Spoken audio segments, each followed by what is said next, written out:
Assalamu alaikum урматтуу мекендештер, сиздер менен кайрадан эле Москва бар. Аккеме студиясында бүгүнкү маанилүү жаңылыктар, окуялар жана кабарлар. Саламатсыздарбы? Бүгүн 27 март, шаршемби. Иш күнүңүздөр ийгиликтүү, жакшы улансын. Ал эми Орозонун 17 күнү Москва шаарында 19-дан 4 өткөндө оз ачабыз, тараа намазы 20-дан 45 өткөндө окулат. Орозонун күнүндүк календары Китеп Медиа Telegram каналында жүктөп алып, тууган урук менен бөлүшсөңүздөр сооп болот. Чыгарылышты адаттагыдай эле Бишкектеги валюталар курсунан баштайбыз. 27 марттагы валюталар курсу: Америка доллары 89 сом 60 тыйын, сатуу 89 сом 87 тыйын. Евро 96 сом 30 тыйын, сатуу 97 сом 30 тыйын. Рубль 95,5 тыйын, сатуу 97,5 тыйын. Казак теңгеси 13 тыйын, сатуу 20,5 тыйын. Жаңылыктарды Москвадагы маанилүү кабарлардан баштасак. Бүгүн Россия Федерациясында Улуттук гвардиянын күнү белгиленүүдө. Бул боюнча Россиянын президенти Владимир Владимирович Путиндин аскерлерге болгон куттуктоосуна сиздердин назарыңыздарды бурабыз. Уважаемые товарищи, сегодня в России отмечается День войск Национальной гвардии. Рад поздравить всех военнослужащих, сотрудников, гражданский персонал Росгвардии и, конечно, ветеранов с профессиональным праздником. Хочу искренне поблагодарить вас за мужество, верность Родине и славным ратным традициям, за ваш вклад в обеспечение правопорядка, суверенитета и безопасности России. Росгвардия решает значимые, ответственные задачи. Это борьба с преступностью, терроризмом, экстремизмом, охрана и защита важнейших стратегических, в том числе промышленных, транспортных, инфраструктурных объектов. Эффективный контроль в сфере оборота оружия. В тесном контакте с другими правоохранительными органами и специальными службами вы обеспечили безопасность в ходе избирательных кампаний всех уровней, включая выборы президента России. Четко и слаженно действовали при проведении крупнейших мероприятий и форумов, в том числе таких, как турнир «Игры будущего» и Всемирный фестиваль молодежи. Особо хочу отметить наших товарищей, которые несут службу на Донбассе и в Новороссии, в районах, расположенных в непосредственной близости от зоны боевых действий. Знаю, что вы сражаетесь бесстрашно, рискуя собой, защищаете жизнь мирных граждан, проводите смелые, дерзкие операции, уничтожаете вражеские диверсионные группы, помогаете обеспечивать прикрытие государственной границы, надежную работу армейских коммуникаций и безопасность тыла наших частей и подразделений. Мы всегда будем помнить героев, павших в праведной борьбе за Россию, за будущее нашего народа. Уважаемые товарищи, в основе высокого авторитета Росгвардии уважение людей, понимание того, как значима ваша профессия. Уверен, вы и впредь будете делать все, чтобы оправдать и укрепить это доверие общества. Желаю вам новых успехов. Всего самого доброго вашим семьям, родным и близким. С праздником! С Днем войск Национальной гвардии России! Каргашалуу кандуу Крокус-Сити окуясына байланыштуу шектүү 8 адам камакка алынды. Россиядагы теракт боюнча кармалган 8 адам 2014 жылы Кыргызстандын жарандыгынан баш тарткан. Кыргызстандын тышкы иштер министрлиги Крокус-Сити холдогу теракт боюнча кармалган 8 адам Кыргызстанда туулган деген маалыматка комментарий берди. Министрлик 2014 жылы Кыргызстандын жарандыгынан баш тартканын белгиледи. Министрлик Алишер Касимовдун 2014 жылы Кыргызстандын жарандыгынан баш тартканын белгиледи. Буга байланыштуу бул адамдын укуктарын коргоо маселеси Кыргызстандын Россиядагы дипломатиялык жана консулдук мекемелеринин милдетине кирбейт деп айтылат маалыматта. Кармалган Касимов Алишер Россиянын жараны экени айтылды. Ал 3 балалуу экени жана Красногорск шаарында чакан кафе иштете турганы маалым болду. Я не могу. 3 детей там дома у нее. Ипотеку взяли эту квартиру. ТАСС маалымдагандай, Касимов Крокус-Сити холдогу адамдарга кол салгандардын бири Фаридун Шамсуддинге батирин ижарага берген. Судьянын суроолоруна жооп берип жатып, Касимов батирин ижарага алган адам террорлук иштер менен алектенерин билбегенин айтты. Тышкы иштер министрлигинин билдирүүсүнө караганда, Москвадагы каргашалуу окуядан каза болгон 2 Кыргызстан жараны 2 кыздын ДНК тестинин жыйынтыгы аныктала элек. Крокус Сити Холлдо болгон теракттын кесепетинен кыргызстандык 2 кыздын каза болгону тууралуу айтууга али эрте деп билдирди Тышкы иштер министрлиги. Министрлик генетикалык экспертизалар бүтө электигин белгиледи. Россиянын өзгөчө кырдаалдар министрлигинин сайтында жарыялаган тизмеде генетикалык экспертизалар бүтө элек жарандардын, анын ичинде Кыргызстандын жарандарынын маалыматтары дагы камтылган. ДНК тестинин жыйынтыгы даяр эмес, деп билдирди Тышкы иштер министрлиги. Негизи эле кыргыз жарандары ошол каргашалуу күнү Крокус Сити Холл залында болгондугу аныкталууда. Мисалы, Крокус Сити Холлдо болгон окуя боюнча ошол жерден видео тарткан, ошол жерде өзү күбө болгон биздин жигиттин видеосу менен тааныштырабыз.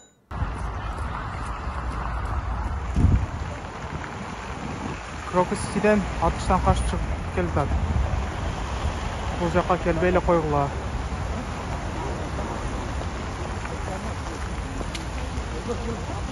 Бакырып атам, где выход деп. Он чыгып отурат, мындай, аларда түшүнбөй калдым, эмне болду деп. Говорю, бежим деп дальше качып кеттим, барсам бери эшик турган экен. Эшикти мындай ачсам, ал жер вообще не то жер экен дагы, дальше качтым. Говорю, где выход десем, бир сотрудник айтып кайт дальше дейт. Анан кийин качып кетип, говорю, бежим деп эме кылтам адамдаргачы. Аркамды карасам, бүт элдер менин артымдан келет. Аялдар, көбүнчө аялдар болчу. Сен деле көп адамды эскертип сактап калыпсың да. Эме ошо артымдан жүгүрүп келет да, мен каяка барсам ал да ошо артымдан келет да. Анан кийин баягы эшикти карап калдым, көрүп калдым эшикти. Выход деп турат. Барып туруп, чурукка барып туруп ошону ачсам, эме жабык болчу. Ачсам ачылды. Анан эшик көрүнүп калды.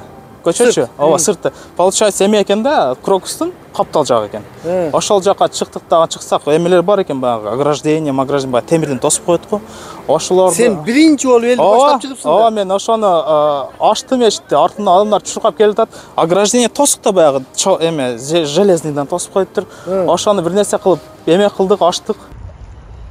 Капец. Мына Крокус Ситини жардырды окшойт.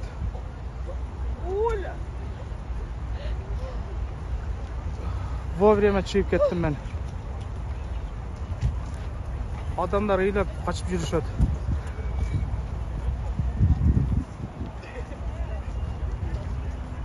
Астагфирулла. Кудай сактасын. Ошондой эле ошол күнү жабыркагандарга жардам берген Ысык Көлдүк Бакыт Рустамов дагы болгон окуя боюнча айта кеткен. Мен Бактыбеков Рустам Бактыбекович 1992 жылы Кыргыз Республикасынын Ысык Көл областына караштуу Жетөгүз районунун Кабак айылында туулуп чоңойгон. Москва шаарына 2010 жылы окууга тапшырып келип, ушул жакта эмгектенип калгам. Ушул жылдын 22 мартында каргашалуу теракт болгон күнү Крокус Сити Холлдо эмгектенип аткан учур болчу. Өзүмдүн кесиптештеримди чыгарып, анан кайра Крокус Сити Холлго калып калган адамдарга жардам берүүгө келип, ошол жарадар болгон жана кыйналып калган адамдарга жардам көрсөтүп аткан учурда бизди ошол видеого Илья деген байке тартып калыптыр. Ал Илья байке биздин ошол кыргыз жердеш байкелерибиз менен иштешет экен. Ошол жердеш байкелерибиз аркылуу бизди таап, бүгүнкү күнү ушундай чолго жолугуп таанышып өткөрдүк. Ошол жерде биз адамдык милдетибизди аткардык жана жардам көрсөттүк. Крокус Ситиде болгон окуяны кыскача айтсаң, кыскача. Кандай элдерге жардам бердиңер? Крокус Сити Холлдо болгон учур, мен ошол Греверстин маңдайында турчумун негизи. Ошол башталган учурда канча адам кирип келатканын көрүп турчук. Эң биринчи эле ок атылган үнүн укканда эч ким көңүл бурган эмес. Баары эле артын бир карап коюп эле кайра шашпай баса берген. Ошол менин оюм боюнча жөн эле мындай взрывчатка же болбосо бир нерсе жардырып коюшту деген ой болгон. Анын аркасынан уда атылган октоодон кийин эл өзүнө келип, аткылоо экенин түшүнгөндөн эл жапырт качты. Ошол учурда биз өзүбүздүн сүрөт чыгарган стойканын ичинде болчубуз. Биринчи үндү укканда ошо биз да жата калып сактанууга кирдик. Бир учурда ошол башымды көтөрүп карасам, ошол атып жаткан адамдардын бирөөсү биз тарапты көздөй багыт алып келатыптыр. Ошол учурда жанында болгон ошол чогуу иштешкен адамдарды алып качып чыгууга туура келди. Кудайым буйруп ошол жерден качып чыктык. Коллегаларыбызды чыгарып топтоп баарын чыгарып коопсуз жерге жибергенден кийин мага кайра артка туура келүүгө мажбур болдум. Себеби ошол биздин чогуу иштешкендерибиздин арасында бир эки фотограф калып калган экен. Аларды издөө менен келгем. Ал жака келип ошол Илья деген байкебизге жолугуп калдым. Ошол Илья байке экөөбүз ошол жакта жарадар болгон адамдарды чыгарып, ошол жакта кыйналып аткандарга жардам көрсөттүк. Ошол эң акырында Илья байкебиз дагы жолу кайталап кетейин, ошол видеого тартып калыптыр. Ошол кыргызстандык жигит деп, анан ошол интервьюларынан көрүп бизди белгилеп өтүптүр. Ошол кыргыз байкелерибиздин аркасынан ошол бүгүн таанышып жолугуп, дагы бир жолу ошол эмне болгон жөнүндө сүйлөшүп бир өз айтып отурдук. Андан сырткары жаш биздин баатырыбыз исламга кошулуп, дагы бир жаш баатырыбыз Белек Каныбеков дагы ошол жерде жабыркагандарга жардам бергенин айтты. Энем өзүңдү таанышып кетсең. Мен Каныбеков Белек Курманбекович 2006 жылы туулган, жылы 21 июль. Өзүң кайерден кулун болосуң? Өзүм Кыргызстан Республикасы Жалал Абад облусунун Кожоңа шаарынан Жакшы. Ошо 22 март карга салуу окуяда ошо Проксиде болгон күндү бир кичине кыскача маалымат бере кетсең. 22 март 2024 жыл мен ишке келдим. Бар жок нормально болуп иштеп оттук жакшы эле. Анан кийин 7 саат 8ге жакын мен автоматтын звуктарын уктум, выстрелы айтканда. Анан кийин мен биринчи жолгон жокмун. Анан кийин через 1-2 секундтан кийин өчүн баштадым. Бар жок обстоятельстваны. Кандай движение болгон. Мен адамдарга кичине жакшы айткандай аракет кылдым, бирок адамдар менен жок. Мен адамдарга кыйкырышка туура келди. Мен адамдарга кыйкырдым, адамдар анан кийин сложный фото келишти. Гардеробто 1,5 миллион 2,5 миллион адам бар болчу. Ошол баардыгын сложный фото узатып, калган адамдарга дагы совет берип, баардыгын узатып, сложный фотого, анан кийин акырында өзүм чыктым. Айтсам, Белек, ислам менен чогуу иштегенсиң да. Ал күнү ислам менен чогуу болгонсуңарбы? Гардеробто? Ислам менен чогуу иштеп, чогуу болгонбуз. Ислам менен 5-6 жыл таанышпыз. Ислам менен отношениямда доска кара жакшы. Ал күнү дагы сенден башка дагы кыргыз балдар, дагы орус балдар ушу гардеробто канча бала иштеген негизи? Примерно. Гардеробто 50ге жакын адам иштеген. Студенческий организациядан 250 миңге жакын адам иштеген. Подростоктор бар жок. Студенттер, окуучулар. Значит, ошол концерт залда 5 миң 6 миң адам батат го? Значит, ошончо элге ошо 200-250 адам чакырып ошол жерде кызмат кылып кетсиңер да, гардеробто? Гардеробто бар жок, өз кызмат кылабыз. Ошондой эле айткандай, Крокстейт холл залда 6200 адам батат, ошол бар курткаларын алып, вешалкага келебиз. Сен кандай акыбалда больницага түшүп калдың? Ошол боюнча маалыматың барбы өзүңдүн? Мен ушундай предположением бар. Мен бар адамдарды служебный фото узатып, анан кийин бар акырына чыкканда өзүмдө возможно мен угарный газды чыттап, ошол жерге отравление жатам. Эсиң ооп калып калгансың, анан кийин ооп калган мен өзүм түшүнбөй калдым, стрессим алды, өзүм үйгө жакшынай бардым. Жакшынай барып, анан кийин 1-2 күнөн кийин дагы келдим. Больницага түшүп калдың, э? Азыр Красногорский городская больница инфекционный отдел экенсиң, э? Да.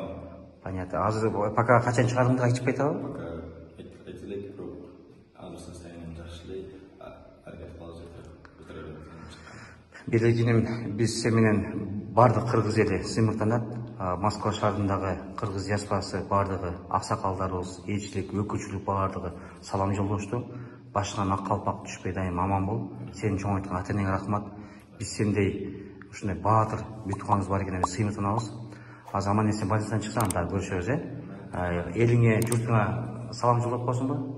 Ассалому алейкум, кыргыз элине, особенно айткым келген тайтам мен тайнеме, энемен чоңтуң Кыргызстанда бар жок жүрүшөт, бар жок эжелерим, акелерим бар жок Кыргызстанда. Ассалому алейкум. УКМК кызматкерлери Матраимовдорду кармап Бишкекке алып келди.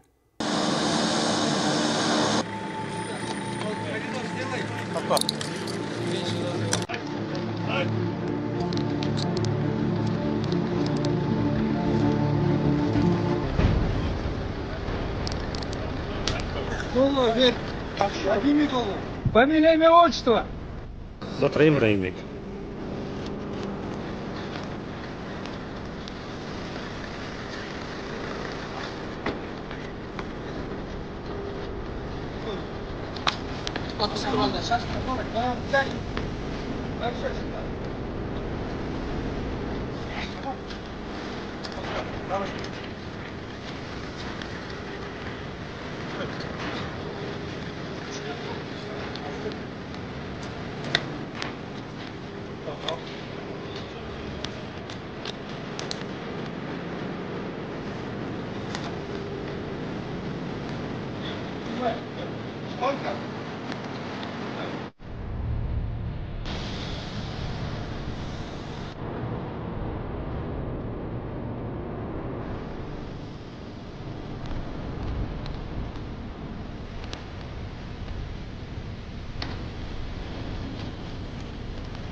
Шереметьево аэропортунда Кыргызстандын 30 жаранына кирүүгө тыюу салынды.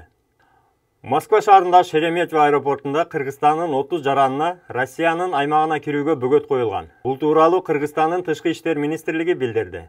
30 жаран 24 марттан бери аэропортто жүрөт. Бүгүнкү күндө 8 жаран Кыргызстанга учуп чыкты.